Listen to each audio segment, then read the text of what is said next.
18 anyos pa lamang noon si Ezekiel nang napadpad siya sa Maynila.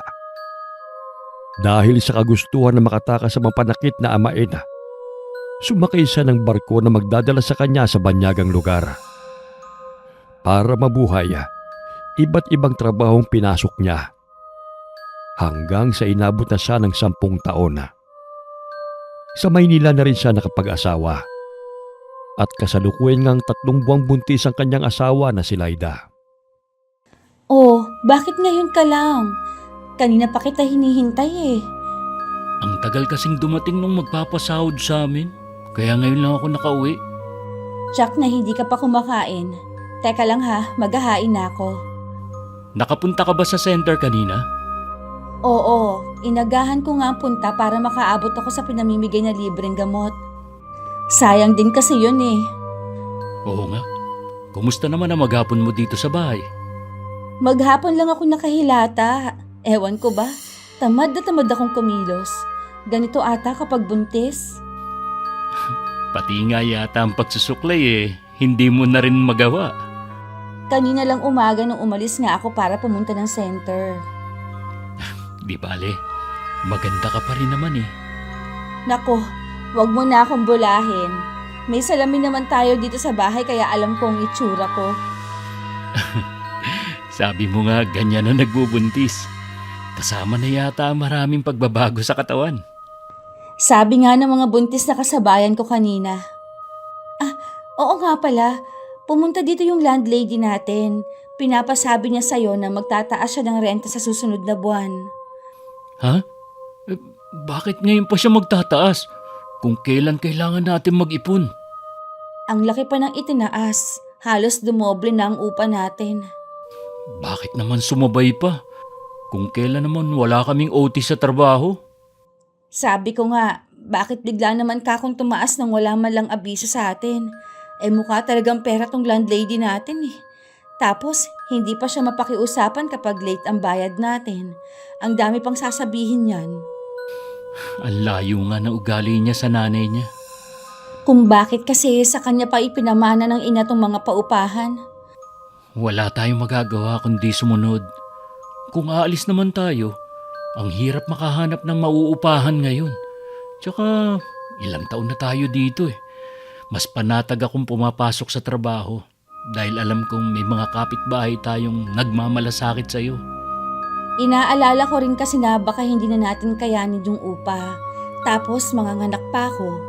Hindi na rin naman ako makapagtrabaho. Huwag kang mag-alala. May awa ang Panginoon. Hindi niya tayo pababayaan.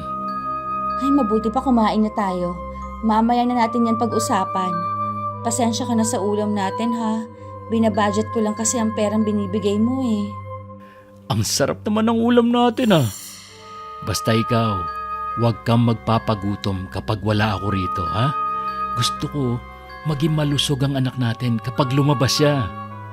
Huwag kang mag-alala. Inaalagaan kong sarili ko. Masaya naman ang buhay may asawa para kay Ezekiel. Yun nga lamang, hindi niya inaasahan na magastos din pala. Nasanay kasi siya na sarili lamang niya ang binubuhay niya noon. Sa kabila ng hirap na nararanasan, walang pagsidlan pa rin ang kaligayahan na kanyang nararamdaman. Lalo't magkakaanak na sila ni Laida. Yun nga lamang, may ilang problema ang hindi talaga maiiwasan na dumating. Gaya na lamang ng hapon na dumating si Ezekiel sa inuupahan nilang bahay. Nadatnan niyang umiiyak ang asawa. Oh, bakit ka umiiyak? May masakit ba sa'yo? Walang masakit sa akin. Kung wala bakit ka umiiyak? Nagkasagutan kasi kami ng landlady natin. Taniningil na kasi siya ng upa dito sa bahay. Sabi ko sa 1 linggo pa naman ang due date. Ang dami na agad sinabi. Wala naman daw pinagkaiba kung ngayon tayo magbibigay o sa 1 linggo. Hindi ko na napigilan na hindi sumagot. Alam niyang buntis ka, pero nagawa ka pa niyang patulan. Pasalamat siya. Wala nangyari sa inyo na magiging anak natin. Tingin ko gipit siya kasi ganun din ang ginagawa niya sa iba eh. Maayos naman tayong magbayad Dapat hindi siya garapal maningil. Nasaktan lang naman ako sa mga sinabi niya kaya ako napaiyak ng ganito. Ako na lang ang kakausap sa kanya. Huwag ka na lumabas kapag tinawag ka niya sa susunod, ha? Nagwawalis kasi ako sa labas kanina nang lumapit siya.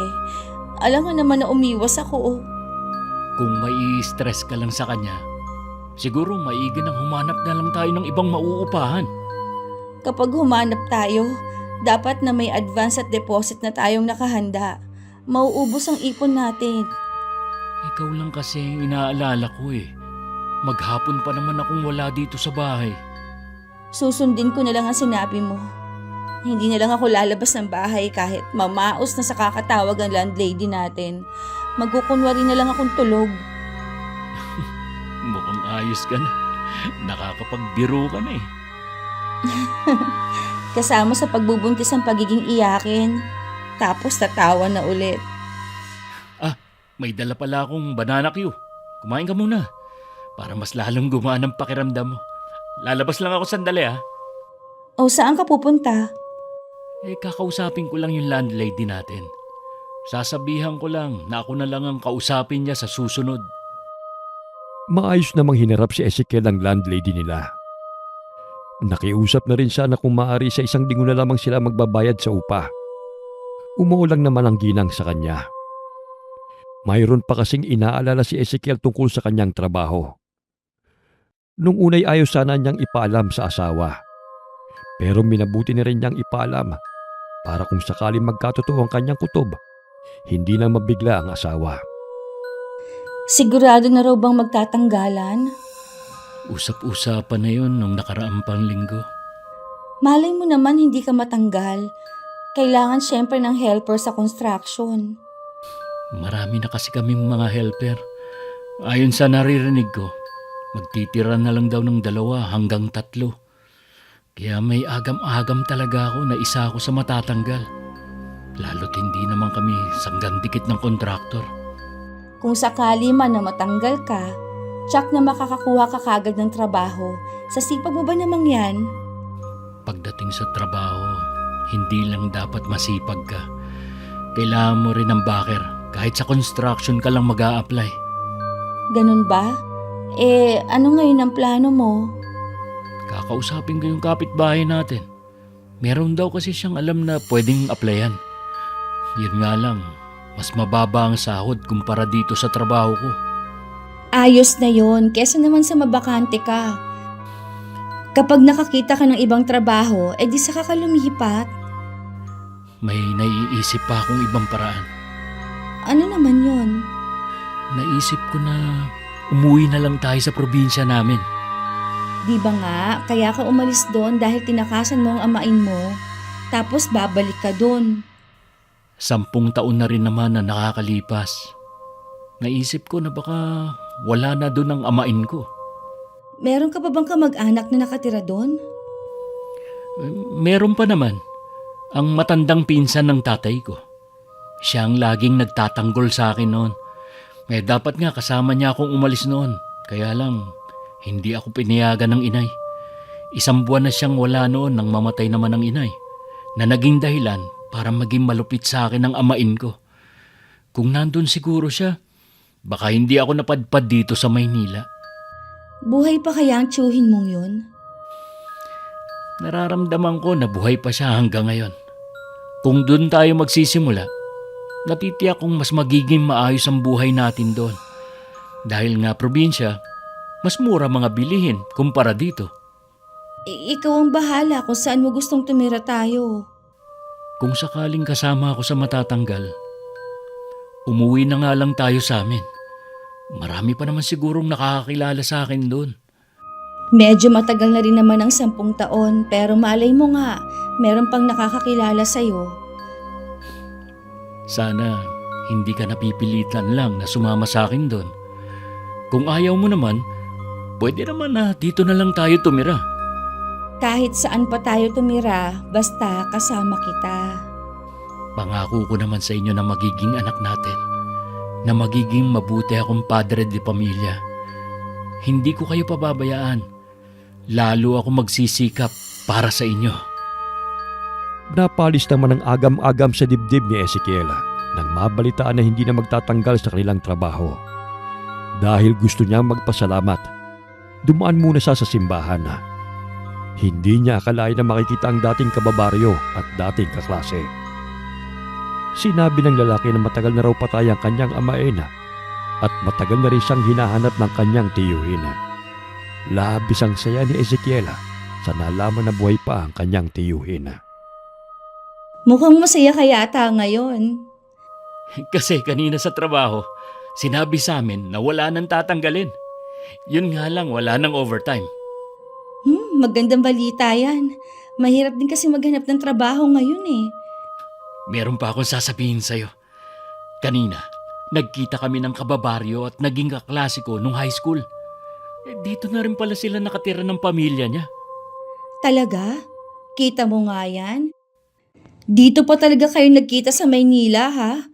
Ano naman ang napag-usapan ninyo? Saglit lang kami nag-usap eh. Nabanggit niya na matagal na palang patay ang amain ko. Hinahanap din daw ako ng tiyuhin ko. Oh, ano ang desisyon mo? Alam ko, nasasabi ka na rin makauwi sa inyo. At makita ang tiyuhin mo. Sa totoo lang, bigla akong nasabik na makauwi sa amin. Kaya lang iniisip ko ang trabaho ko. At syempre, ikaw na rin. Sabi ko naman sa'yo, kahit saan sasama ako sa'yo. Pwede naman natin gamitin ang naipon nating pera para makapagsimula sa probinsya ninyo. Kahit na gusto ko na makauwi sa amin, kailangan ko pa rin isipin maigi ang magiging desisyon ko. Ayoko kasi na sa huli, pagsisihan natin pareho. Oras kasi na umuwi tayo sa amin, wala na tayong babalikan pa dito sa Maynila. Alam ko naman yun. Kahit ano pa ang desisyon mo, susuportahan kita. May sasabihin nga pala ako sa'yo. Baka makatulong para mapabilis ang pagdedesisyon mo. Ano yun? Tungkol na naman ba sa landlady natin? Oo, marami na sa mga tenant niya ang umaalis. Nakausap ko yung kapitbahay natin. Balak na palang ibenta ito eh, dahil gipit nga ang may-ari. Kapag nagkaganon, tataas na naman ang upa natin. Grabe naman pala. Parang dito na lang sa upa mapupunta ang sahod ko eh. Tsaka wala na siyang ginawa kundi katukin ako dito sa loob. Hindi mo lang iniisip ang kalagayan ko. Nagkausap na naman kayo eh, hindi pa rin makaintindi. Huwag kang mag-alala. Kakausapin ko ulit siya. Gusto ko sanang tumambay sa kapatid ko habang nasa trabaho ka. Kaya lang ang dami din nila sa bahay. Baka hindi rin ako makapagpahinga. Pasensya ka na kung hindi ka komportable sa buhay natin. Ito lang kasi ang kaya kong ibigay sa iyo eh. Ano ka ba? Sanay naman ako sa ganitong buhay. Medyo hirap lang akong kumilos dahil nga buntis ako. Mag-iipon lang ako ng pamasahe natin. Tapos, uuwi na tayo sa amin. Ang bilis mo naman magdesisyon? Pwede pa naman magbagong desisyon ko. Hindi naman tayo agad makakauwi. Habang nasa trabaho, nag-iisip din si Ezekiel kung tama ba ang desisyon niya na umuwi na sa kanilang probinsya. Naroon kasi ang pananabik sa kanya na magbalik sa bayan na kanyang kinalakihan. Ang inaalala lang talaga niya ay ang asawa. Hindi kasi alam ni Lyda na liblib ang baryo nila. Baka mabigla siya kapag nakarating sa lugar nila. Kung dati nagdadalawang isip pa siya, pero matapos marinig ang sinabi ng kanilang kontraktor na ipadadala sila sa malayo at lingguhan lang ang uwi, doon na nagpasya si Ezekiel. Hindi nga kayo tatanggalin. Pero ang layo naman ng pagdadalhan sa inyo. Kaya nga eh. Sa 1 linggo, uuwi na tayo sa amin. Ay salamat naman at makakaalis na tayo sa lugar na to. Mas mukhang excited ka pa sa akin na makauwi ah. Ayoko na kasing makita ang landlady natin. Habang tumatagal kasi, makita ko lang siya kahit sa malayo, naiirita na ako. Hindi kaya siya ang pinaglilihian mo? Hindi maawa ka naman sa anak natin kung magiging kamukha niya. Para naman pinaglihis sama ng loob ang landlady natin eh. Grabe ka naman kung makapintas. Totoo naman kasi eh. Mabuti pa, wag na nga natin siya pag-usapan. Napipikon ka na eh. Hindi ako napipikon no. Yung nguso mo pwede nang sabitan ng kaldero. Tigilan mo na nga, sabi ako eh. Oo na, hindi na. Huwag ka na magalit dyan. Oo nga pala. Meron naman sigurong malapit na ospital sa inyo, no? Sa pagkakatanda ko, meron naman. Bakit mo na itanong? Siyempre, kapag nanganak ako, Meron naman siguro sa amin na kumadrona. matagal nang ipinagbawal ang panganganak sa bahay. Delikado kasi yun sa ina at sa sanggol. Ganun ba? Ako kasi sa bahay lang pinanganak noon ng nanay ko Dati talaga pwede yon. Ngayon kasi iba na. Kung sa ospital mo gusto manganak, ngayon pa lang paghandaan na natin. Sa pagkakaalam ko rin kasi, libre ang ospital sa amin. Pagkatapos ngang makuha ni Ezekiel ang huling sahod, nagpaalam na siya sa kanyang boss at mga katrabaho. Ilang araw na rin namang nakahanda ang kanilang mga gamit at alam na rin ng landlady ang kanilang pag-alis. Matapos ang isang araw na biyahe sa barko, narating na rin nilang mag-asawa ang maliit na baryo. Ito na bang sa inyo? Bakit wala naman mga bahayan dito? Papasok pa ang sa amin. Kailangan natin maglakad pa ng ilang minuto. Ako na lang ang magdadala ng mga bagahe natin para hindi ka mapagod. Wala bang namamasadang tricycle dito? Hindi pa rin yata uso ang tricycle dito Dahan-dahan lang tayo sa paglalakad para hindi ka matagtag. Kahit katanghalian hindi mainit ang klima dito sa inyo ha? At ang lalaki ng mga puno. Oo nga Sa pagkakatanda ko, mapuno na talaga dito sa lugar namin. Teka lang Ezekiel, magpahinga muna tayo. Pagod ka na ba agad? Bigla kasing nanigas ang tiyan ko Sumasakit ba ang tiyan mo? Hindi naman, bigla lang siyang nanigas. Mabuti pa, uminom ka muna ng tubig. Hindi naman ako nauuhaw pero sige na nga. Sana may dumaan para makisabay tayo. Sabi mo nga, walang namamasadang tricycle dito. Mas lalo na siguro mga pribadong sasakyan. Minsan kasi may mga jeep na galing sa labas na kumukuha ng mga kalakal, galing sa baryo namin. Ano mga pinagkakakitaan ng mga tao sa inyo? Pangingisda minsan at koprahan. Kaya mo na ba maglakad? Oo, tara na. Baka mamaya gabihin pa tayo. Teka, parang may naririnig akong paparating na sasakyan. Makakasakay na tayo. Oo nga, isang jeep. Parahin na natin. Sana naman mabait. Kung taga-baryo namin siya, tiyak na mabait yan. Kahit malayo pa, kumuway na si Ezekiel para ipabatid na gusto nilang makisakay. Nagminor naman ang takbo ng jeep hanggang tumigil yon sa tapat nila. Isang matandang lalaki ang mabilis na bumaba. Nakasuot siya ng sombrerong buli, kaya hindi nila maaninag ang mukha nito. Magandang araw po, Tatang. Pwede po ba kaming makisakay? Diyan sa baryo. Ezekiel? Ikaw nga ba yan? Ho? Kilala niyo po ako? Ako ito, iho. Ang tiyo amado mo. Chong? Kayo nga ba yan? Ako nga. Bakit ngayon ka lamang umuwi dito sa atin? Ano mo bang ang tagal na kitang hinahanap? Pasensya na po kayo, Chong. Kung ngayon lang ako umuwi dito sa atin. Wala po kasing pagkakataon noon Ang mahalagay nandito ka na. Siya nga po pala. May kasama ako. Si Laida po, asawa ko. Kumusta po kayo? Ayos lang, iha. Natutuwa kong umuwi na kayo dito. Chong, nakita ko nga po pala si Alvin. Sa Maynila na pala siya nakatira. Sa kanya ko po nalaman na patay na ang amain ko. May 6 na taon na rin ang mamatay siya. Nakaalitan sa inuman ang pumatay sa kanya. Patawarin mo ko kung wala ako ng mga panahon na kailangan mo ko. Wala po kayong kasalanan, Chong. Tsaka, baka po kapalaran ko talaga makarating ng Maynila. Kung hindi po nangyari yon, baka hindi ko nakilala si Laida. Sa nakikita ko naging maayos naman ang buhay mo sa Maynila. Opo, hindi ako pinabayaan ng Panginoon. Tayo na, sumakay na kayo. Sa bahay na lamang tayo magkwentuhan. Ikakarga ko lang po sa likod ang mga bagahe namin. Mauna ka nang sumakay dito sa harapan ng jeep. Teka, buntis ka ba? Opo, Chong. Mahigit 4 na buwan na po ang pinagbubuntis ko. Ganun ba?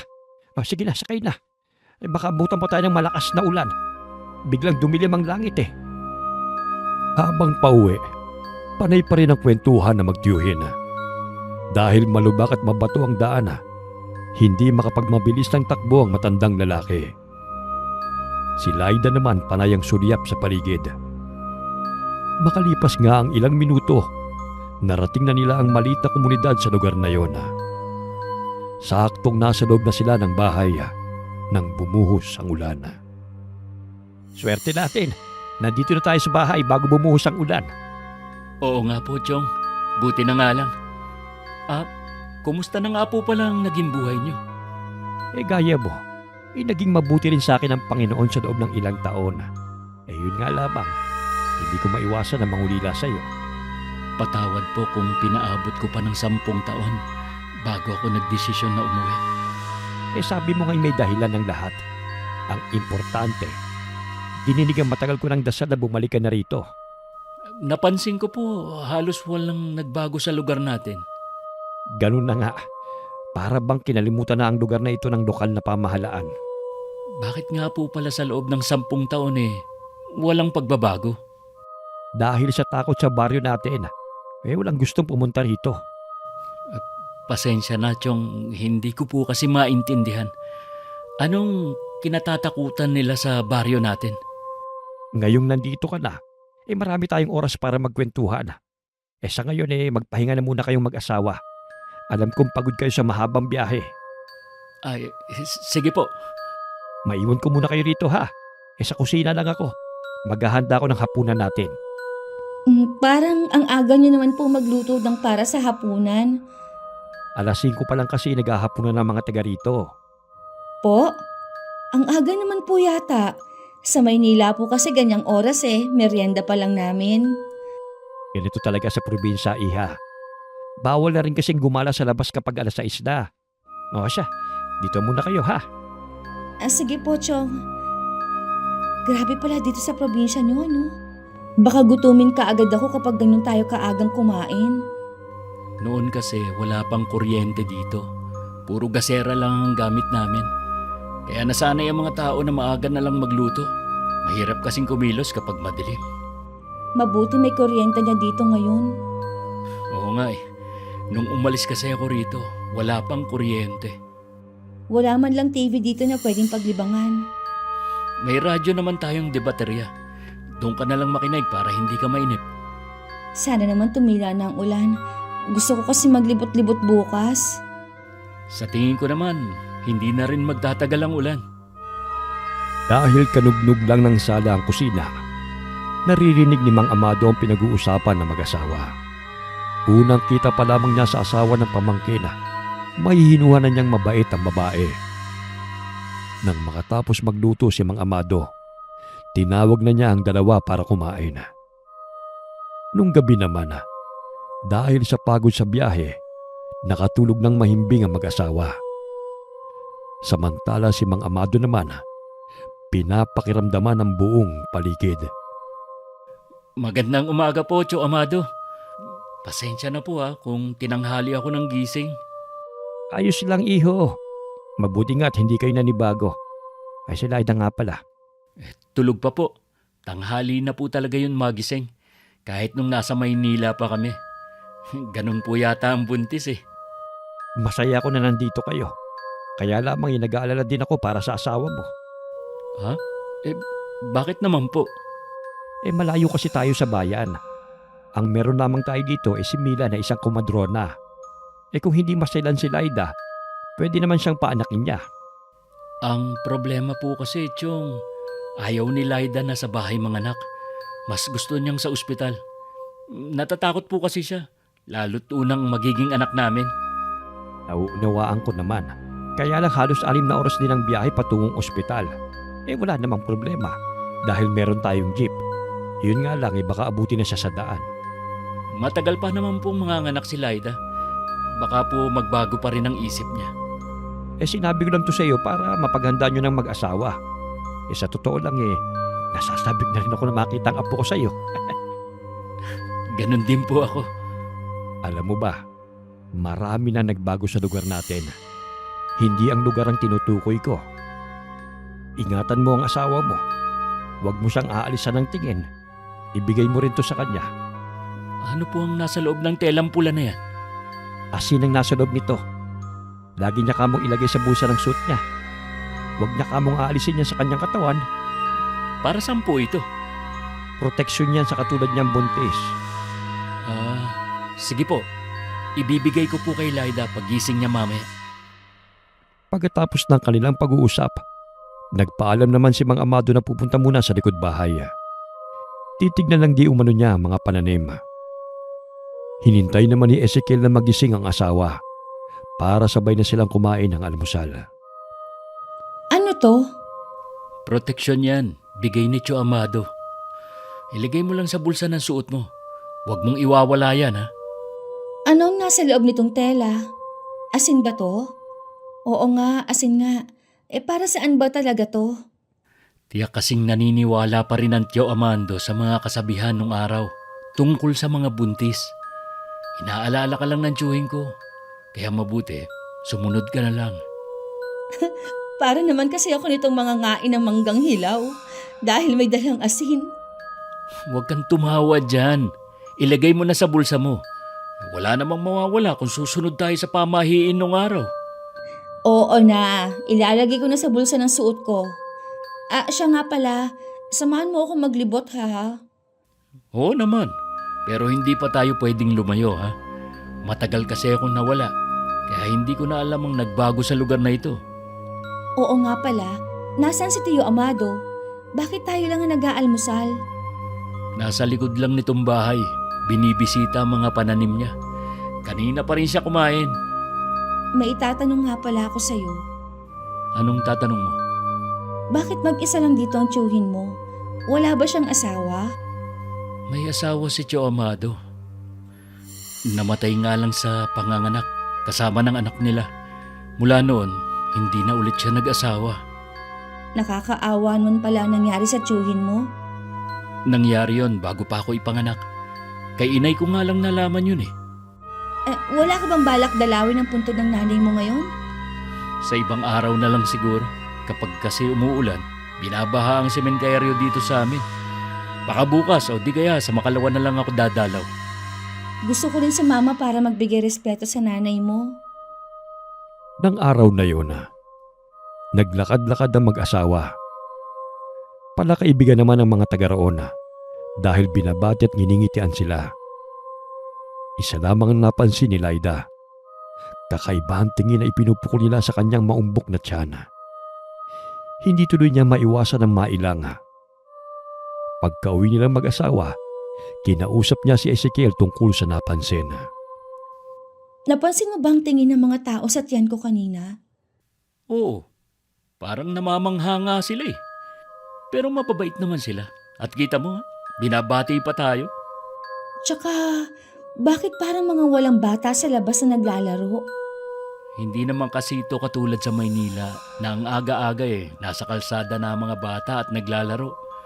Dito kasi sa probinsya, mas may disiplina sila. Kailangan munang tumulong sa gawaing bahay bago maglaro. Ganun pala dito. Ano nga palang masasabi mo sa lugar namin? Hindi ka ba naninibago? Sobrang tahimik dito. Hindi katulad sa atin. Naninibago man ako, pero sa umpisa lang naman siguro to.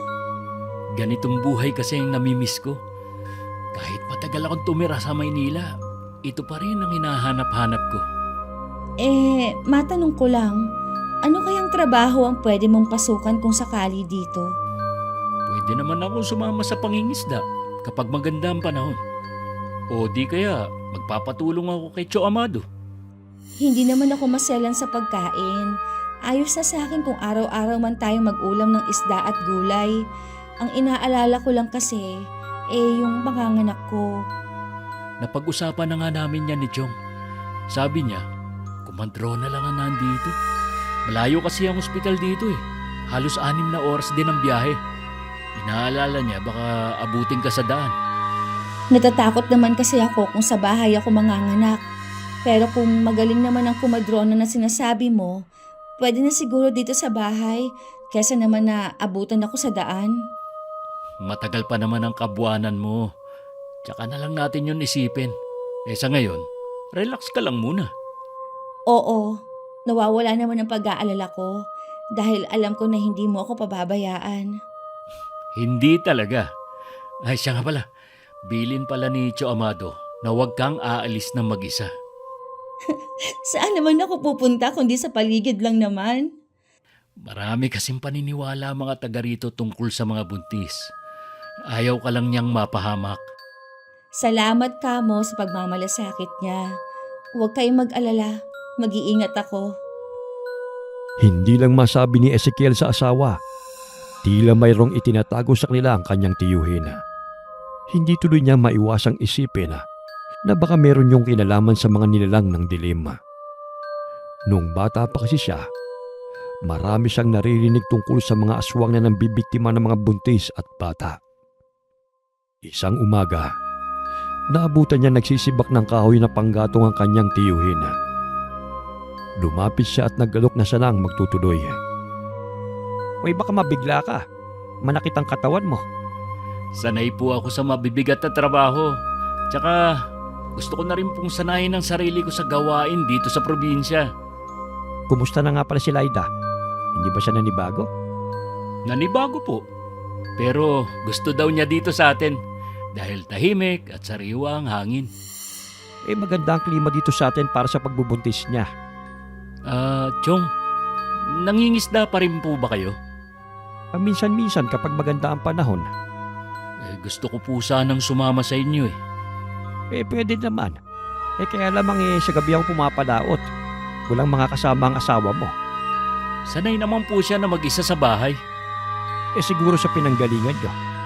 Pero nandito kayo sa atin. Kahit sa araw. Hindi mo dapat hinahayaan na mag-isa ang asawa mo sa labas ng bahay.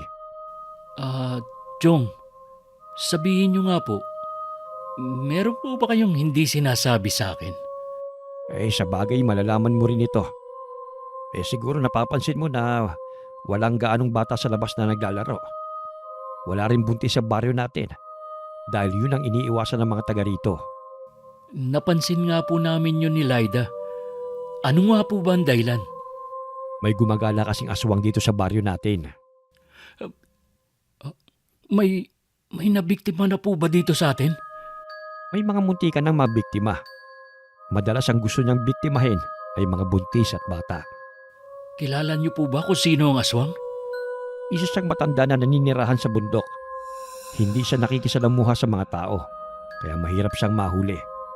Hindi pa naman po naniniwala si Laida sa mga aswang. Ikaw na lamang ang mag-ingat sa asawa mo. Opo, Chong. Mula po ngayon, hindi ko nalulubayan ang tingin ng asawa ko. Meron nga pala akong gustong ipagtapat sa iyo.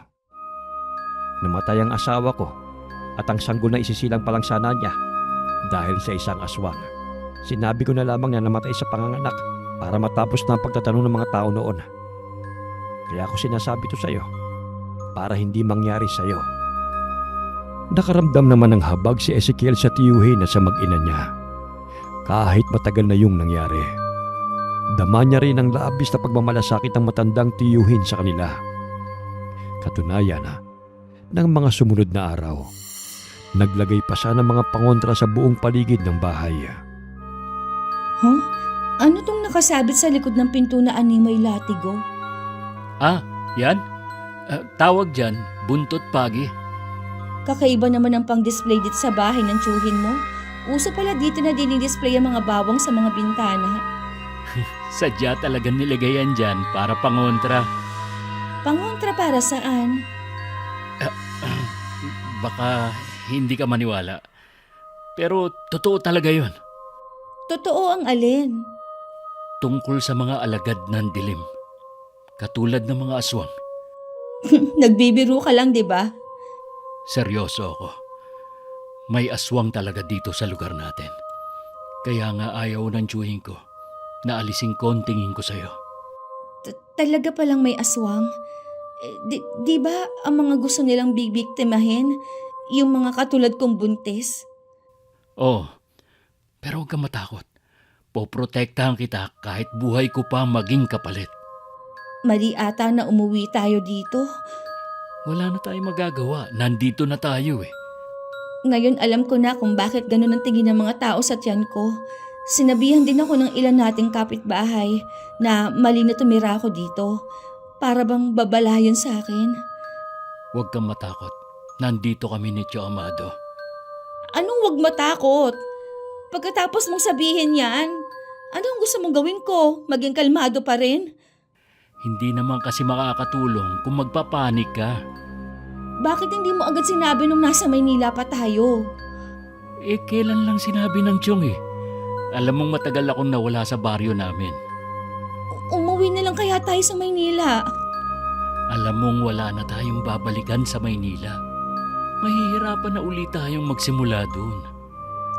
Paano kung isang gabi, bigla na lang samugod dito ang aswang na sinasabi mo? Kaya nga may mga inilagay ng pangontra sa paligid ng bahay. Hindi na makakalapit ang aswang na yon. Hindi tayo nakatitiyak sa sinasabi mo. Paano kung makagawa siya ng paraan? Sige nga, ano ang laban natin? Dahil sa takot, nakaramdam ng paninigas ng tiyan si Laida. Ipinatawag naman ni Mang Amado ang kumadronang si Aling Mila.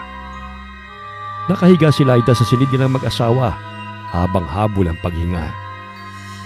Pinapakalma naman siya ni Ezekiel.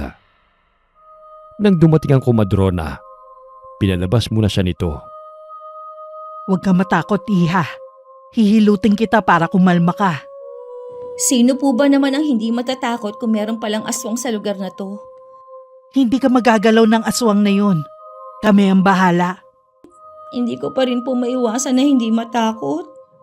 Kung mahal mo ang sanggol sa sinapupunan mo, magiging matapang ka para sa kanya. Kung matatakot ka mararamdaman yun ng bata sa tiyan mo. Hindi magiging maganda ang epekto nun sa sanggol. Pinipilit ko naman pong labanan ng takot ko, pero ang hirap pigilan. Naiintindihan kita, iha. Itatak mo lang sa isip mo na hindi ka pababayaan ng mga taga rito. Mababait ang mga tao rito at nagtutulungan kami sa oras ng kagipitan. Basta wag ka lang lalayo na walang kasama. Walang masamang mangyayari sa inyong mag-ina. Tatandaan ko pong sinabi ninyo, Aling Mila. Alang-alang po sa anak ko. Oh, inumin mo muna tong herbal. Makakatulong to sa'yo para kumalma ka. Pampakapit din yan sa bata. Sige po, iinumin ko na. Masarap po ang lasa. Yan talaga ang pinapainom ko sa mga buntis dito sa baryo. Maraming salamat po. Mabuti na lang nandyan kayo. Sige, magpahinga ka muna. Maya-maya lang aantukin ka na. Ilang sandali nga lang nakakaramdam na ng pamimigat ng talukap si Laida. Hanggang sa mapapikit na nga siya. Saka lamang siya iniwan ni Aling Mila nang matiyak na mahimbing na siyang natutulog. Paglabas ng kumadrona sa silid, sabay na natuon sa kanya ang pansin ng magtiyuhin. Kumusta po ang asawa ko? Huwag ka na mag-alala, iho. Maayos na ang lagay ng asawa mo at ang sanggol sa kanyang sinapupunan. Iniwan ko siyang natutulog. Salamat naman po. Kanina talaga hindi siya mapakalma. Natural lang sa kanya na ganun ang reaksyon. Pero hindi ang takot ang dahilan ng paninigas ng tiyan niya. Anong ibig niyong sabihin? Naamoy na ng aswang si Laida. Nararamdaman ko na nasa paligid lang siya. Lihim na nagmamasid sa bahay na ito. Ano po ang gagawin natin? Hanggat may mga pangontra sa bahay na ito, ligtas ang asawa mo. Pero wag pa rin tayong pakakasiguro. Tuso ang aswang na yun. Bantayan mo ang asawa mo hanggang makapanganak siya. Gagawin ko po ang sinabi niyo. Ang aswang kaya na yun ay ang matandang nakatira sa bundok? Oo, wala na ngang iba. Kung alam naman pala kung saan nagtatago ang aswang na yon, bakit hindi pa po siya tugisin? Hindi ganun kadaling sumugod sa teritoryo ng kalaban. Para mo nang ipinain ang sarili mo. Tama ang tsuhim mo. Kahit matanda ang katawan, iba pa rin ang lakas na taglay niya. Lalo na kapag meron silang puntirya na biktima. Mas lumalakas sila at nagiging agresibo. Maraming salamat sa pagpunta mo rito, Mila. Oh, ipasundo mo na lang ako kapag muling sumakit ang tiyan ni Laida, ha? Maraming salamat po sa inyo, Aling Mila. Ihahatid ko na po kayo hanggang sa inyo. Hinatid nga ni Ezekiel ang komadrona hanggang sa bahay niya. Hindi niya maiwasan na mag-isip kung bakit malayo ang bahay ng babae sa karamihan. Hindi na rin nagtagal ay umuwi na rin siya. Habang daan, may isang matandang babae siyang nakita na mabagal ang paglalakad.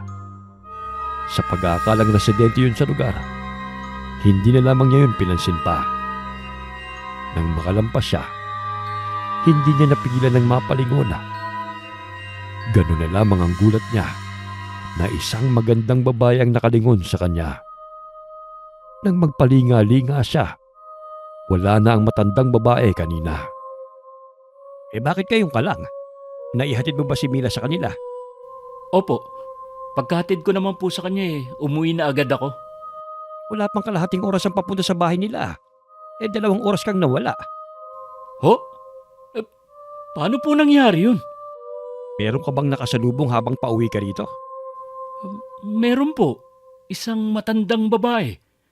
Hindi ko po alam kung namalikmata lang ako pero paglingon ko po imbis na matandang babae, isang magandang babae po nakita ko. Nalinti ka na. Ubarin mong damit mo sa labas ng bahay at sunugin mo ito. Pagkalabas mo magsasabay ako ng asin sa paligid. Ano po ba nangyayari? Aswang ang nakasalubong mo. Sabi nga ni Mila ay nasa paligid lamang siya. Maaring sinundan ka niya. Matinding takot naman ang lumukob kay Ezekiel. Halos hindi na siya makakilos sa kanyang kinatatayuan. Kinailangan pa siyang hilahin palabas ng kanyang tiyuhin. Sa labas nga, hinubad niya ang kanyang suot na damit at saka sinunog habang sinasabuyan ng asin. Nung gabing yun, may bisita silang dumating. Mahigpit na hinawakan ni Mang Amado ang buntot page habang si Ezekiel ay hindi umalis sa tabi ng asawa. Ano bang nasa taas ng bubungan natin? Parang gusto na niyang butasin ng yero. Nakakangilong ginagawa niya. Aalis din ang nilalang na yan. Hindi naman siya makakapasok dito Yan na ba ang aswang? Oo. Tiniyak naman sa akin ni Tio Amado at Aling Mila na hindi kanya magagalaw. Hanggang pag-iingay lang ang magagawa niya. Ezekiel, ang tiyan ko, naninigas na naman. Teka, kukunin ko ang langis na binigay ni Aling Mila. Bili niya kapag nanigasan tiyan mo. Pahiran ko lang. Naglilikot din ang anak natin. Siguro nararamdaman niya ang panganib sa paligid. Baka nga. Mahiga ka muna at papahiran ka muna ng langisan tiyan mo. Ang Tiyo Amado nga pala. Nasa labas siya. Nagbabantay. Tumigil lang nila lang sa ginagawa niya sa taas ng bubungan natin. Sana nga umalis na siya.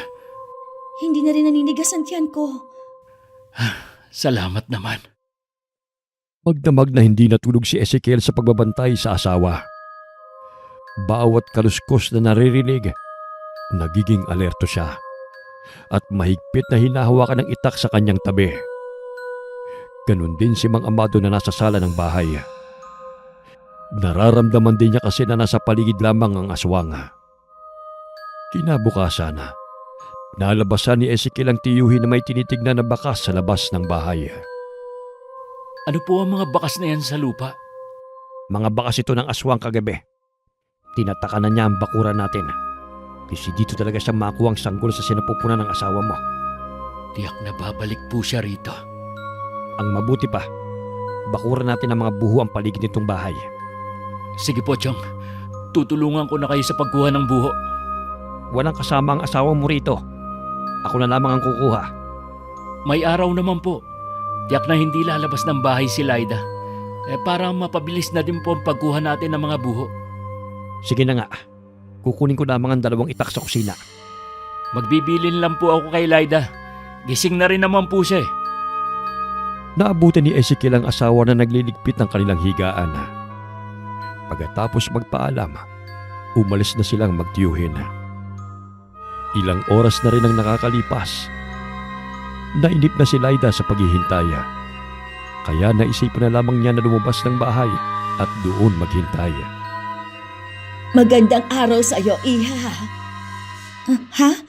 Lola, magandang araw din po. May kailangan po ba kayo? May itatanong lang sana ako sa iyo. Ano po ba yon? Galing pa kasi ako sa kabilang baryo. Itatanong ko sana kung dito pa ba nakatira si Nilo. Ay, pasensya na po kayo, Lola. Walang Nilong nakatira dito. Sigurado po ba kayo na ito yung bahay? Hindi na ako sigurado, Iha. Matagal na kasing panahon nung huling pumunta ako dito sa baryo na ito. Naku po, baka po ibang bahay ang hinahanap ninyo. Ay, ang layo pa naman ang pinanggalingan ko. Pagod na pagod ako sa paglalakad. Ganun po ba? Pasensya na po kung hindi ko kayo matutulungan sa paghahanap sa taong sadya ninyo. Bago lang kasi ako dito. Ayos lang, Iha. Magtatanong na lang ako sa iba. Ganun na nga lang po, para mahanap ninyo ang taong tinutukoy ninyo. Napakalaki na ng tiyan mo, Iha. Pwede ko bang hawakan ang tiyan mo? Pasensya na po, pero hindi ko po pinapahawakan ang tiyan ko kahit kanino. Huwag ka naman madamot, Lyda. Paano niyo po nalaman ng pangalan ko? Lumayo ka sa matandang yan, Lyda! Aling Mira? Lintik na kamadrona! Kahit kailan talaga. Tinik ka sa aking lalamunan. Makaalis na nga. Ha? Ang bilis naman ng matandang yun na tumakbo. Ayos ka lang ba, Iha? Wala ba siyang ginawa sa'yo? Wala naman po. Sino po ba ang matandang yon? Bakit ang bilis niyang tumakbo at nawala sa kasukalan? Hindi siya pangkaraniwang matanda. Malayo pa lang naaamoy ko na siya. Siya ang matandang aswang na naninirahan sa bundok. Siya po ang aswang na gustong manakit sa amin. Ayos ka lang ba, Iha? Namumutla ka eh. Medyo nahihilo lang po ako. Mabuti pang pumasok na tayo sa loob ng bahay niyo. Kung hindi po kayo dumating, baka kung ano nang nangyari sa akin. Nasaan nga pala ang asawa mo? Magkasama po sila ni Tio Amado. Kumukuha po sila ng buho. Balak siguro nilang bakuran tong paligid ng bahay. Dagdag protection din sa'yo. Ganun na nga po. Hihintayin ko na lang sila bago ako umuwi sa amin. Hindi po ba ako abala sa inyo? Huwag mong isipin na abala ka sa akin. Obligasyon na rin kita. Pangangalagaan kita pati anak mo sa abot ng aking makakaya. Maraming salamat po sa pagmamalasakit ninyo. Makalipas lamang ng 1 oras, dumating na rin ang magtiyuhin. Nagulat pa sila nang makita nila sa bahay si Aling Mila na napalitan ng labis na pag-aalala dahil sa nalaman. Nagpaalam na rin ang kumadrona pagkatapos magpaliwanag sa nangyari. Mabuti na lang pala dumating si Aling Mila. Dahil kung hindi, baka kung ano na nangyari sa inyo na magiging anak natin. Grabe talagang takot ko. Nung gustong panghawakan ng matanda ang tiyan ko, parang nanigas na nga ako eh. Hindi kasi ako makagalaw. Gusto niya kasing hawakan ng tiyan mo para bigyan ng marka. Ano pong ibig sabihin nun, Chong? Kapag namarkahan ng isang aswang ang sanggol na sa tiyan mo, mawawala ng bisa ang lahat ng pangontra na ginawa natin. Ang pinakamalala, baka patay na ang sanggol na isisilang mo. Salamat na lang talaga at dumating sa tamang oras si Aling Mila. Marami nang natulungan na buntis si Aling Mila. Itataya niya ang buhay niya para mapangalagaan lamang kayo. Ano na po ang gagawin natin, Chong? Wala talagang planong tumigil ang matandang aswang na yon. Hindi talaga siya titigil. Lalo pa siyang manggigigil ngayon na makuha ang gusto niya. Bantayan mo lang lagi si Laida. Hanggat meron siyang proteksyon, hindi siya malalapitan ng matandang aswang na yon. Kaya lamang siya nakalapit dahil lumabas nga si Laida na hindi dala ang ibinigay ko. Ang mabuti pa po, umpisahan na natin ang pagbabakod. Oo nga, habang may araw pa. Pinanood na lamang ni Laida ang ginagawa na magtiyuhin. Inabot pa ng 3 araw ang ginagawa ng dalawa na pagbabakod sa paligid ng bahay. Isang araw, hinahanap ni Laida ang asawa. Gusto niya kasing maligo at magpapaigib siya ng tubig. Sa likod bahay, malapit sa balon kung saan kumukuha ng tubig, nakita niya ang asawa na may kasamang babae. Bago pa siya makahuma, hinalikan na ni Ezekiel ang babae sa labi. Napatalikod na lamang siya at bumalik sa bahay. Aray! Bakit mo ako binato ng takuri? Nagtanong ka pa talaga? Kaya nga nagtatanong eh. Kasi hindi ko alam kung bakit ka nalang bigla nagagalit. Talaga bang hindi ka aamin, ha? Ano nga ang aaminin ko? Nasaan ang babaeng yon, ha? Taga rito ba siya? Sino bang babae tinutukoy mo? Yung kausap mo kanina sa balon. Si Aling Caridad lang naman ang kausap ko kanina. Hindi mo ba nakikilalang matandang kapitbahay natin? Hindi ang matandang yun ang tinutukoy ko, kundi yung babaeng kahalikan mo kanina sa balon. Ano? Babaeng kahalikan ko sa may balon? Oo, kitang-kita ko kayo kanina, kaya wag ka na magkakaila pa. At baka hindi lang yan takori ang ibato ko sa'yo. Ikakaila ko talaga dahil hindi ko naman yun ginawa. Hindi pa ako gumagawi sa balon mula pa kaninang umaga. Kaya paano nangyari yun? Nagdidilim na talaga ang paningin ko sa'yo, Ezekiel, kaya umamin ka na. Bakit ko naman aaminin ang isang bagay na hindi ko namang ginawa? Alam mo, kahit kailan hindi ko magagawang pagtaksilan ka. Ang tigas ng mukha mo na hindi umamin. Huling-huli ka na nga sa akto. Sinabi na ngang hindi ako yun. Ano nangyayari dito? Hanggang sa labas dinig na dinig yung mga boses niyo. Ito po kasing pamangkin niyo eh. Pinasasama ang loob ko. Alam ng buntis ako. Wala po akong ginagawa sa kanya. Anong wala? Nakita ko po siya na may kahalikan na ibang babae sa may balon. Sinabi na ngang hindi ako yun. Hindi pa ako gumagawi sa may balon mula kanina. Eh sino yung nakita ko, ha? Imposible namang namalikmata lang ako. Wala ka namang kakambal kaya alam ko na ikaw yon. Hindi ko alam. Basta hindi ako yun. Wag na kayo mag-away. Parang alam ko na ang nangyari. Tiyak na kagagawa na naman ito ng matandang aswang na yon para magkagulo kayo. Huwag niyo na pong pagtakpan ng lalaking yan. Alam ko po ang nakita ko. Ano ba sa tingin mong gagawin mo kapag nakita mong may ibang babaeng asawa mo? Lalayasan ko na po siya at babalik na ako sa Maynila. Tumpak! Yun ang gusto mangyari ng aswang na yon. Oras na lumabas ka ng bahay na ito, lahat ng pangontra'y mawawalan ng bisa. Madali na para sa kanya na makuha ang sanggol sa sinapupunan mo.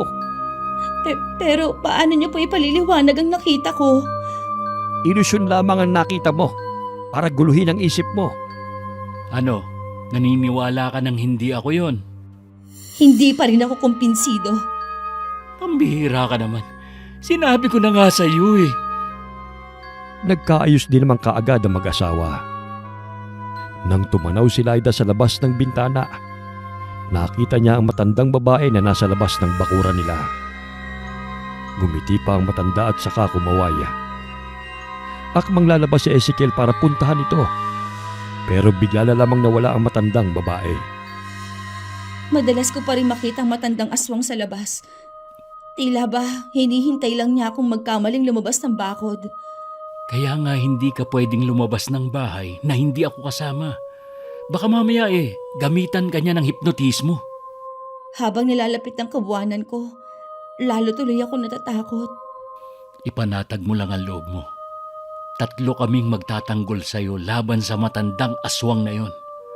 Nagpapasalamat nga ako dahil nandyan kayo lagi para sa akin. Iniisip ko kung iiwasan na lang ba natin siya. Alam ko, May kahinaan din ang aswang na yon. Masyado lang talaga siyang tuso kaya hindi mapatay-patay. Sana makagawa ng paraan ng tiyuhin mo kung paano mawawala ng tuluyan ng aswang na yon. Ayoko na habang buhay may kinatatakutan tayo. Sa totoo lang, gusto ko nang tumira sa lugar na to. Dito ko lang kasi naranasan yung kapayapaan. Gumagawa na kami ng paraan. Naglagay na nga siya ng pinatulis na libon ng kawayan sa bubungan nitong bahay. Sana mahuli na ang aswang na yun sa patibong. Wala akong ibang panalangin kundi mawala na siya.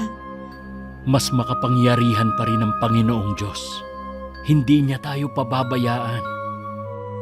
Malapit na ang kabuwanan ni Laida. Kaya malimit siyang bisitahin ni Aling Mila sa kanilang bahay. Kasabay nun ang bumabangon na pag-aalala sa kanya para sa kanyang anak. Malusog ang sanggol sa iyong sinapupunan, Iha. Wala kang dapat alalahanin. Maraming salamat po Aling Mila sa pag-aalaga ninyo sa akin mula nang dumating ako. Wala yun, Iha. Basta sundin mo lang ang mga bilin ko sa'yo, ha? Lagi ko naman pong sinusunod. Hindi nga lang po mawala sa akin ang pangamba. Nauunawaan naman kita. Pero pilitin mo pa rin na kumalma. Kapag nakakaramdam ka ng paninikip ng dibdib, sumagap ka lang ng hangin. Opo, madalas ko nga po yan gawin. Mula pa lang ngayon, lagi kang magsusuot ng itim na bestida, ha? Itabi mo rin sa iyong pagtulog ang bawang na ginawang kwintas. Aalis na po ba kayo? Oo, Iha eh. Babalik na lang ako sa makalawa rito. Ipapahatid ko na po kayo kay Ezekiel. Wag na, Iha. Mas kailangan kanyang bantayan. May araw pa naman eh. Kaya wag mo kong alalahanin. Sige po, mag-iingat po kayo. Habang tinatalunto ni Aling Mila ang daan pa uwi, biglang nag-iba ang simoy ng hangin. Naging masangsang yun at nagtayuan din ang mga balahibo niya sa katawan. Sa daraanan niya, biglang lumitaw ang matandang babae. Sabi na nga ba eh. Kaakibat na talaga ng pagiging aswang ninyo. Ang masangsang na amoy na humahalo sa hangin. Lagi ka nalang hadlang sa mga plano ko. Dapat sa'yo, mawala na! Ikaw ang dapat mawala. Isa kang salot na sumisira sa baryo namin. Bago pa man dumami ang mga tao sa baryo na ito, nauna na akong nanirahan dito. Kaya wala kang karapatan na hilingin na mawala ako. Bumalik ka na lang sa bundok at mamuhay ka ng tahimik doon. Tahimik lang nga ako naninirahan doon. Pero bigla akong binulabog ng babaeng yon. Alam mong mahirap tanggihan ang masarap na putahe na nasa harapan. Gusto lang ng mag-asawa na mamuhay ng tahimik sa baryo na to. Kaya kung ako sa'yo, tigilan mo na silang halimaw ka. Lahat ng humahadlang sa akin na makuha ko ang pagkain ko, kailangang mawala sa landas ko. Hindi kita papayagang saktan si Laida at ang magiging anak niya. Nakaramdam naman ng panganib si Aling Mila. Kahit may araw pa, batid niyang malakas pa rin ang matandang kaharap. Mahigpit niyang hinawakan ng punya na lagi niyang dala kahit saan siya magpunta. Nang araw na sinabi ni Aling Mila na babalik siya, hindi dumating ang komadrona na ipinagtaka ni Laida. Umuwi naman si Mang Amado na may dalang masamang balita. Galing ako sa bahay ni Mila ngayon. Nakasalubong ko kasi ang anak niyang binata. May sakit po ba si Aling Mila? Hindi po kasi siya pumunta ngayon. Hindi talaga siya makakarating ngayon. Nagpapagaling pa siya sa tinamo niyang mga sugat. Po? Ano pong nangyari kay Aling Mila? Noong nanggaling siya rito, inatake siya ng matandang aswang. Mabuti na lamang dumating ang anak niya bago pa mahuli ang lahat. Kumusta na po si Aling Mila ngayon? Maayos na ang lagay niya. Mabuti na lamang hindi malalim ang mga sugat at tinamo niya. Hayop talaga ang matandang aswang na yon. Lahat ng tingin niyang hadlang sa kanya, gusto niyang mawala sa landas niya. Baka po kayo nang isunod niya, Chong.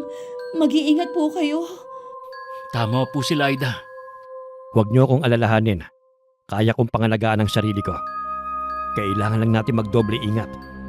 Habang nalalapit ang kapanganakan ni Laida, asahan na natin na mas magiging agresibong matandang aswang na yon. Diyos ko, wala naman po sana masamang mangyari sa amin ng magiging anak ko. Magtiwala ka lang. Hindi ko hahayaan na mangyari ang kinatatakutan mo. May tiwala naman ako sa inyong lahat na hindi niyo ako pababayaan. Gusto sanang sumama ni Laida sa asawa na dalawin ng matandang kumadrona. Pero mariing tumanggi si Ezekiela. Naiwan na lamang siya sa bahay kasama ni Mang Amado. Salamat iho sa pagdalaw mo sa akin. Kumusta si Laida? Ayos naman po siya. Nag-aalala nga po siya sa inyo eh. Oh, ang dami niyo po palang naging sugat. Nasugatan ko din naman ang matandang aswang na yun. Ilang araw din niyang hindi magugulo si Laida. Ang ginamit ko kasing patalim sa kanya eh. Pinahiran ko ng katas ng kalamansi. Matagal pa bago maghilo masugat niya. Matindi ang obsesyon niya sa sanggol na dinadala ng asawa ko. Lahat ng paraan gagawin niya. Ganun talaga ang mga katulad niya. Hindi na natin yun mababago. Mas lalo kayo mag-ingat na mag-asawa. Mas titindi ngayon ang galit niya lalo't nasaktan siya. Paghahandaan ko po ang paghaharap namin.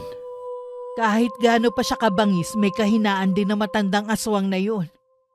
Hintayin natin na siya mismo ang pumasok sa bitag. Hindi na rin nagtagal si Ezekiel sa bahay ng matandang kumadrona. Nag-aalala din kasi siya sa asawa kahit naroon ang kanyang tiyuhin. Naging palaisipan din sa kanya ang huling sinabi ni Aling Mila. Tama nga si Aling Mila. Ilang araw nang hindi nanggugulo sa kanila ang matandang aswang. Hindi kaya patay na ang matandang aswang na yon? Hindi pa siya patay. Tama si Aling Mila. Nagpapagaling din siya. Maaaring naghahanap siya ng biktima sa ibang lugar para mapabilis ang kanyang pagaling. Hindi ko alam na ganun pala katapang si Aling Mila. Biruin niyo, nakipagbuno talaga siya sa aswang na yun. Kapag nasa bingit ka ng kamatayan, mapipilitan ka rin lumaban sa mga susunod na gabi. Kailangan natin magbantay. Mas magiging mabangis kasi ang aswang na yun sa kanyang pagbabalik. Opo, Chong. Gusto ko ring makatulong. Hindi na kailangan. Magpahinga ka na lang. Lalo't ilang araw na lang eh, manganganak ka na. Tama ang asawa mo.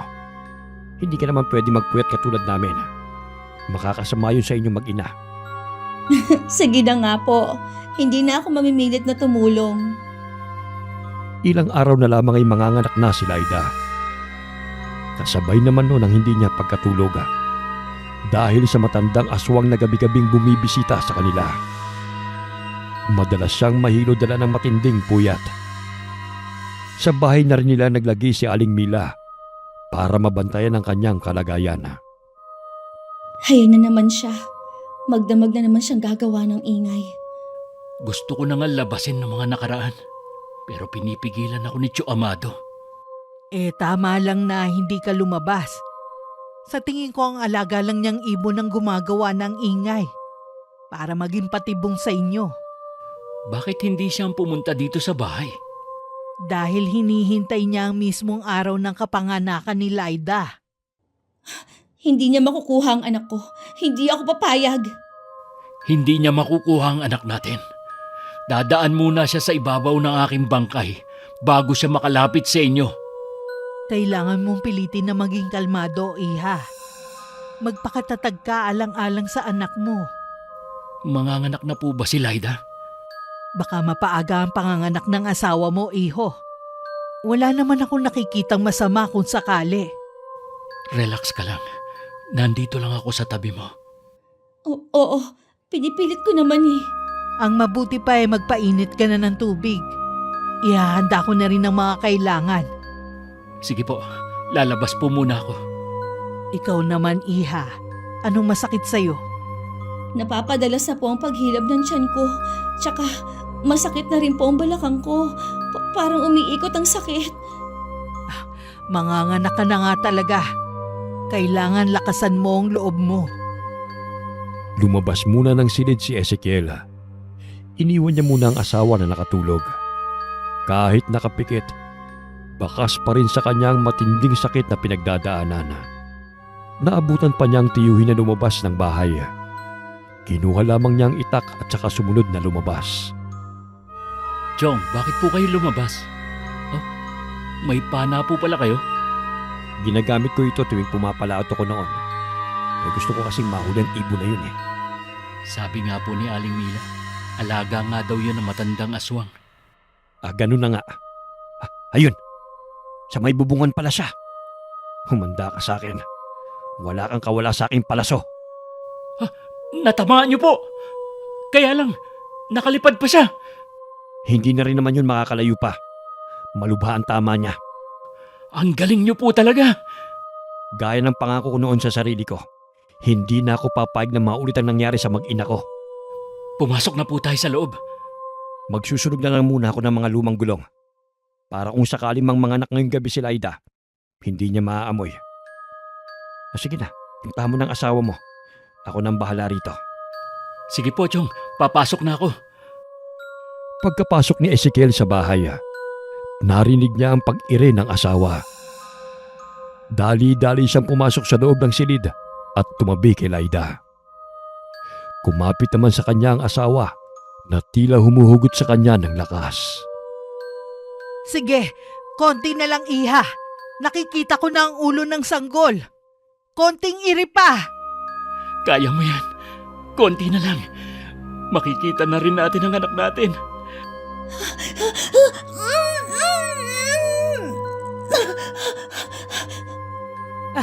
Isang malusog na sanggol na lalaki ang anak ninyo. Talaga po? Sa wakas, may anak na tayo. Binabati ko kayo. Ganap na kayong mga magulang. Salamat po, Aling Mila. Napakalakas ng iyak ng sanggol na to. Lilinisin ko muna siya bago ko ibigay sa'yo. Napangiti si Mang Amado nang marinig ang malakas na pagpalahaw ng sanggol. Samantala, ang ibon na alaga ng matandang aswang, bago pa siya makarating sa kubo ay binawian na ng buhay. Binabati ko kayo ni Laida, iho. Ganito po pala ang pakiramdam kapag naging ama na. Hindi ko mailarawan ang saya ko. Ngayong ganap ka ng ama, kaakibat ito ang malaking responsibilidad. Pero alam ko magiging mabuti kayong magulang ni Laida. Mamahalin at aalagaan ko po ang aking mag-ina. Nagpapasalamat din ako sa Panginoon at hindi niya pinabayaan si Laida. Hindi pa tayo ganap na matatahimik kung buhay pa rin ang matandang aswang. Oo nga pala. Dahil sa sayang nararamdaman ko, nakalimutan ko na ang matandang aswang na yun. Tiyak na babalikan niya tayo. Hindi na po ako natatakot sa kanya. Kailangan ko maging matapang para sa mag-ina ko. Tama yan. Huwag mo kong gayahin na hindi nagawang mailigtas ang mag-ina ko noon. Matagal na po yun nangyari. Nasa malayo kayo noon, kaya hindi nyo sila nailigtas. Noong araw na yon, nakiusap ang asawa ko na wag na akong pumalaot. Pero dahil sa kagusto ko makaipon ng pera para sa panganganak niya, hindi ako nakinig sa kanya. Alam ko pong walang kasing sakit na mawalan ng mahal sa buhay. Nandito lang po kami ni Laida. Hindi po namin kayo iiwan. Salamat, iho. Kayo na lang ang may tuturing kong pamilya. Sandali lang po muna, Chong. Ipagluluto ko lang na may sabaw si Laida. Kailangan daw po niya yon, sabi ni Aling Mila. Kahit kumikirot pa rin ang mga sugat dahil sa tinamo sa punyal ni Aling Mila, lumabas na rin sa kanyang pinagtataguan ng matandang aswang na si Feli. Nagtataka kasi siya kung bakit hindi na bumalik ang alagang ibon na siyang inutusan niya para magmasid sa mag-asawa. Nasa harapan siya ng bakura ng bahay nila at nagmamasid nang biglang bumukas ang pinto at iluwa ang magtsuhin. Bumalatay kaagad sa kanilang mukha ang matinding galit. Anong ginagawa niyo rito? Sa tingin mo kaya habang buhay mong maitatago sa akin ang asawa mo? Tinitiyak ko sa'yo, iho. Sa akin pa rin ang huling halakhak. Akin ang sanggol ng asawa mo. Napakahambog mo naman. Ni hindi mo nga magawang pumasok sa bakura namin. Paano mo magagawa ang banta mo? Huwag mo akong maliitin. Hindi mo alam ang kaya kong gawin. Huwag mo rin akong maliitin. Baka matulad ka sa alaga mong ibon. Ano ka mo? Huwag mong sabihin na may kinalaman kayo sa pagkawala ng alaga ko. Hindi ko kayo mapapatawad sa ginawa ninyo. Kung ako sa'yo, umalis ka na. Bago pa ako magtawag ng mga taga rito. Alam na naman nila kung anong tunay mong pagkatao. Lahat kayong nakatira sa bahay na yan, isama mo na ang kumadronang yon, ay magbabayad ng mahal. Isinusumpa ko yan. Nakakabilib ang tapang na ipinakita mo sa harapan niya. Ang totoo po niyan nakaramdam din ako ng konting takot sa kanya. Lalo na nang makita ko na baliktad ang refleksyon natin sa kanyang mga mata. Sa palagay ko, sa kabilugan ng buwan siya babalik dito. Mas malakas kasi sila kapag bilog ang buwan. Kinabukasan na, nabalitaan na magtsuhi na sinalakay ang bahay ni Aling Mila na matandang aswang. Desidido talaga siya na makapaghiganti. Mabuti na lamang, handa rin ang kumadrona at ang kanyang pamilya. Dumalaw rin si Mang Amado sa kanila ng araw na yon. Maghanda na kayo. Siguradong kayo naman ang sasalakay ng matandang aswang na yon. Hinihikayat ko nga ang mga albularyo natin Nalabanan ng salot na yon. Pero pinangungunahan sila ng matinding takot. Hindi rin naman natin sila masisisi.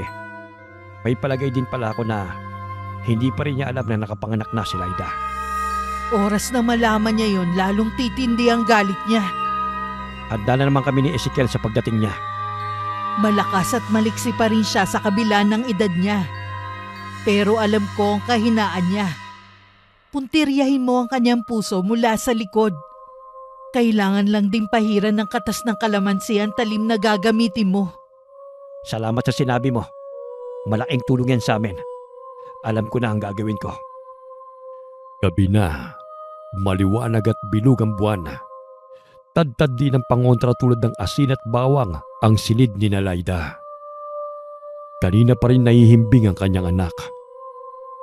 Mahigpit din ang bili ng asawa na kahit na anong mangyari, huwag siyang lalabas. Ang magtsuhi naman, kanina pa nag-aabang sa matandang aswang. Narinig nila ang malakas na kalabog sa taas ng bubungan at ang tila pagbagsak ng mabigat na bagay sa lupa. Agad siyang lumabas ng bahay. Tuso ka talaga, Amado. Buhay ka pa rin kahit tinamahan ka na ng pinatulis na libo ng kawayan. Sa tingin mo, ganun mo ako mapapatay? Ha? Sana hindi ka na lamang nagpunta pa rito. Inilagay mo lamang sa alanganin ang buhay mo. Kayo ang nalagay sa alanganin, hindi ako. Ha? Iyak ng sanggol.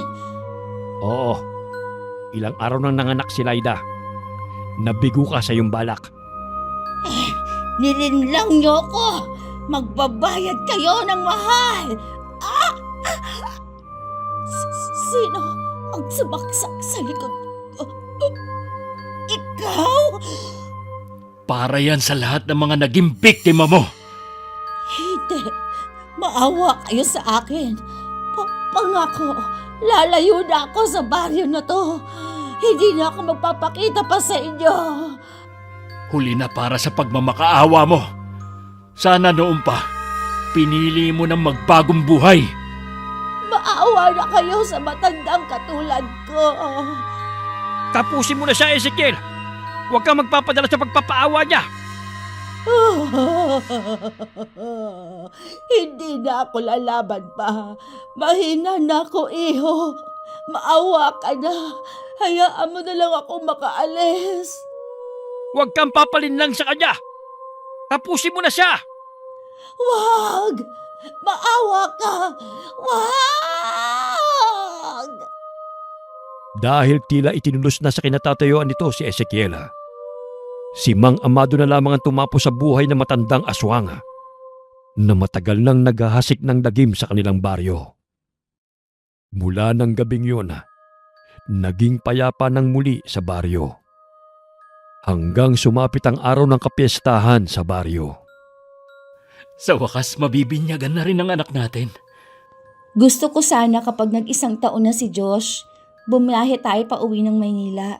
Gusto ko kasing dalawin ang mga kapatid ko. Oo ba? Namimiss ko na rin ang buhay dun eh. Tingnan mo si Tio Amado, tuwang-tuwa sa kanyang apo. Ngayon ko lang ulit nakita na ganyang kasayaan, Chong. Dahil yun sa anak natin. Hindi ko alam ganito pala kasaya ang fiesta sa probinsya. Sabi ni Tio Amado, ngayon na lang daw ulit ginanap ang piyesta rito. Tingin sa inyo ng mga taga rito, mga bayani. Siguro, itinakda na umuwi tayo para mabigyan ng bagong liwanag ang baryo na ito. Masayang pinanunod ng mag-asawa ang tiyuhina habang karga ang kanilang anak na ipinagmamalaki sa mga kakilala. Masaya at kontento na si Ezekiel na makabalik sa bayan kung saan siya lumaki at nagkaisip, kasama ang kanyang pamilya. Wakas,